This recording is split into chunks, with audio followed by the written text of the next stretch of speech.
Life inside ancient forts was never about comfort and never about freedom in the modern sense. It was about survival under constant pressure. Pressure from enemies outside the walls, pressure from scarcity inside them, and pressure from the unpredictable forces of nature that neither stone nor strategy could fully control. These forts were not peaceful residences. They were engineered responses to fear of invasion, fear of collapse, and fear of losing control over land and people. From a distance, an ancient fort appeared solid and eternal.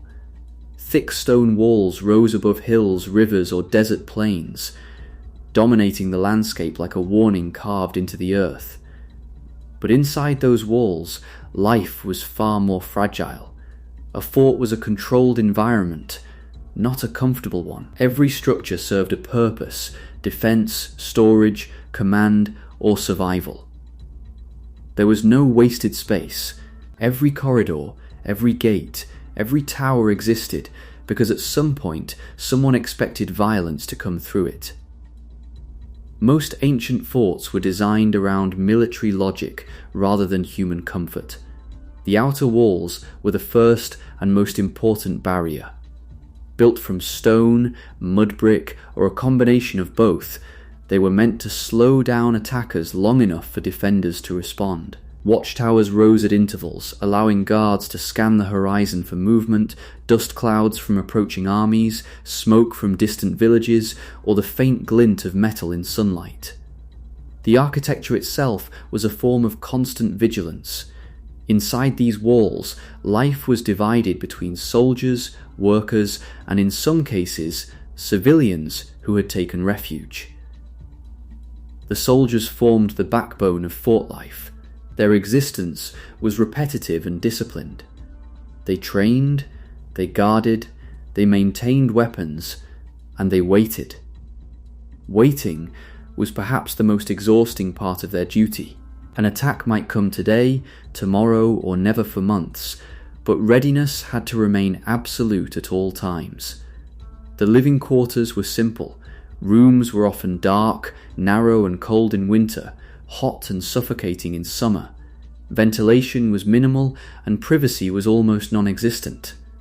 Soldiers slept in shared spaces, often on mats, wooden platforms, or directly on stone floors softened by cloth or straw. The sound of footsteps in corridors, the shifting of armor, and the distant calls from watchtowers created a constant background rhythm of alertness. Food inside ancient forts was one of the most critical concerns. Unlike open villages or cities, forts could not rely on continuous supply.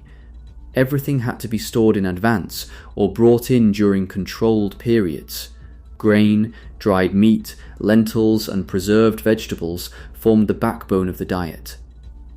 Salt became one of the most valuable resources, not just for flavor, but for preservation.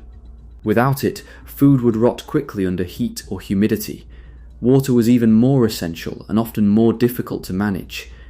Many forts relied on wells dug deep into rock or underground cisterns designed to collect rainwater. In times of siege, water could become the deciding factor between survival and surrender. An army might not need to breach the walls at all. Simply waiting long enough for thirst to take over was sometimes enough to force collapse. Citadels within forts, or elevated inner strongholds, represented the last layer of defense. If the outer walls fell, defenders would retreat inward. These citadels were often built on higher ground, making them harder to attack. They contained command centers, elite guards, and the most critical supplies. In some cases, rulers or commanders lived within them, separated from the main population not just by rank, but by survival necessity. Daily life inside a fort followed a strict rhythm dictated by security needs. Gates opened at controlled times. Guards rotated in shifts. Signals from watchtowers dictated movement. Even ordinary tasks like cooking, repairing tools, or cleaning weapons were done with awareness that interruption could come without warning.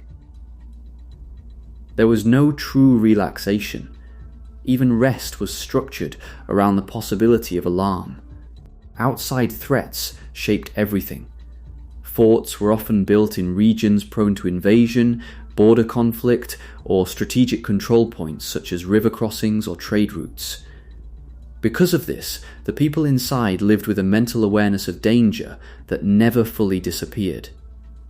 Even during long periods of peace, preparations for war continued. Walls were repaired, weapons sharpened, and defensive plans updated. In times of siege, life inside ancient forts changed dramatically. A siege meant isolation. No trade, no escape, no reinforcement unless external help arrived. Food rationing began immediately. Water usage was strictly controlled. Fear became more visible in daily behavior. People stopped thinking in long-term plans and focused only on immediate survival, one day at a time, sometimes one meal at a time. The psychological strain of siege life was immense. Silence became heavier. Conversations shortened. Sleep was interrupted by uncertainty.